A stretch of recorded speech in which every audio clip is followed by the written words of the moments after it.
Bank of Russia ने crypto को cross border payment के लिए लीगलाइज करने के लिए स्वीकार किया है। हमारी खबरों के अनुसार बैंक ऑफ रशिया ने स्वीकार किया है कि क्रॉस बॉर्डर पेमेंट क्रिप्टो के जरिए की जानी चाहिए। रशियन सेंट्रल बैंक ने फाइनेंस मिनिस्ट्री के साथ क्रॉस बॉर्डर क्रिप्टो पेमेंट को लीगलाइज करने के लिए एग्रीमेंट किया है। Deputy finance minister of Russia ने कहा है कि इस क्रिप्टो पेमेंट के लीगलाइज करने की प्रक्रिया को जल्द ही पूरा कर लिया जाएगा। उन्होंने ये भी कहा कि लोकल क्रिप्टो सर्विसेज को रशिया में एनेबल करना बहुत ज़रूरी है, क्योंकि बहुत सारे रशियन क्रिप्टो वॉलेट के लिए फॉरेन प्लेटफॉर्म को यूज़ करते हैं, तो उनको सुपरवाइज करना भी बहुत ज़रूरी है। ये फैसला इसलिए भी महत्वपूर्ण हो जाता है क्योंकि 2020 में रशिया ने क्रिप्टो को हिस्टोरिकली रूप से नकार दिया था। बैंक ऑफ रशिया ने इस कदम को जरूरी बताते हुए कहा कि रशियन रूबल को बचाने के लिए ये कदम बहुत ज़रूरी है। यूक्रेन से युद्ध के बाद आर्थिक प्रतिबंधों से बचने के लिए भी ये एक कारगर तरीका हो सकता है। अब आते हैं अगली खबर की तरफ। ईरानियन गवर्नमेंट ने क्रिप्टो माइनिंग के लिए लाइसेंस जारी करने स्टार्ट कर दिए हैं। गवर्नमेंट ने कंप्रीहेंसिव व डिटेल क्रिप्टो रेगुलेशन सेट को अप्रूव किया है क्रिप्टो माइनिंग के लिए।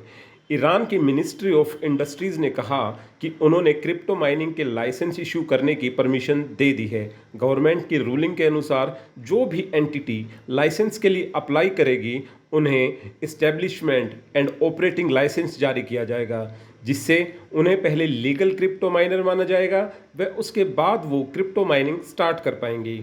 उन्होंने ये भी कहा कि सेंट्रल बैंक क्रिप्टो सेक्टर का प्राइमरी रेगुलेटर होगा, पर उनका मानना ये भी है कि क्रिप्टो रेगुलेटर एक बहुआयामी होना चाहिए, क्योंकि क्रिप्टो इकोसिस्टम क्रिप्टो करेंसीज से भी बहुत बड़ा है। सितंबर का दूसरा वीक शुरू हो चुका है, बल्कि एंड पे ही आने वाला है। वह बिटकॉइन $20,000 के सपोर्ट को सीमेंट यानी कि मजबूत करने की कोशिश कर रहा है। लास्ट वीक में भी ये $20,000 के निशान पर ही था, पर अभी भी साइकोलॉजिकल लेवल पर संघर्ष कर रहा है। आमतौर पर सितंबर में बिटकॉइन की कीमतों में डाउनफॉल देखने को मिलता है। इस बार भी लग नहीं रहा कि कुछ अलग होगा। Bitcoin and US dollar 1.5% down है। वह नुकसान बहुत मामूली है, पर अभी ये कहना गलत नहीं होगा कि कुछ भी सिनेरियो पलट सकता है।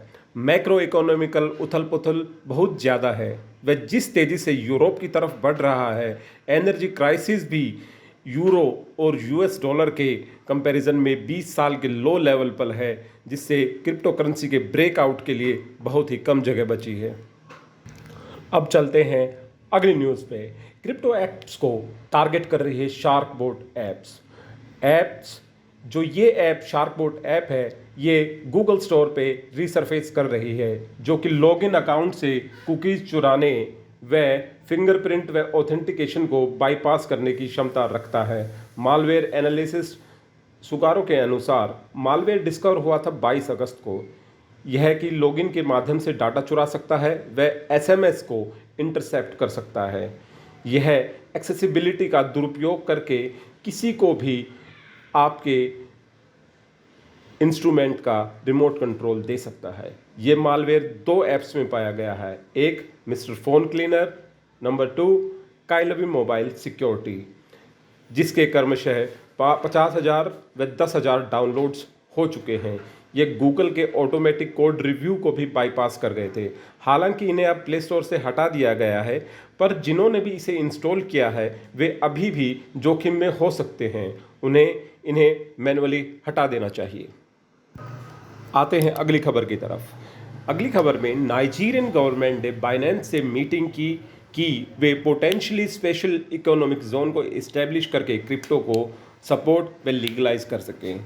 NEPZA की फ्राइडे पोस्ट के according Binance and talent city, जो कि एक टेक्नोलॉजी इंफ्रास्ट्रक्चर कंपनी है, के साथ उनकी शुरुआती बात चल रही है। ये एक ऐसी डिजिटल सिटी बनाएंगे जिसमें एक वर्चुअल फ्री जोन होगा। ये प्रपोज जोन वेस्ट अफ्रीका में पहला होगा। वह दुबई वर्चुअल जोन की तरह काम करेगा, जो कि डिज़ाइन किया जाएगा क्रिप्टो फ्रेंडली लॉज के साथ, रेगुलेशंस एंड टैक्स इंसेंटिव्स के साथ। नाइजीरिया में क्रिप्टो करेंसी अडॉप्शन रेट सबसे ज़्यादा है, जो कि उनमें जोड़ता है 22 मिलियन क्रिप्टो ओनर्स। आते हैं अगली खबर पे। Billionaire David Rubinstein bullish on crypto, optimistic about regulation.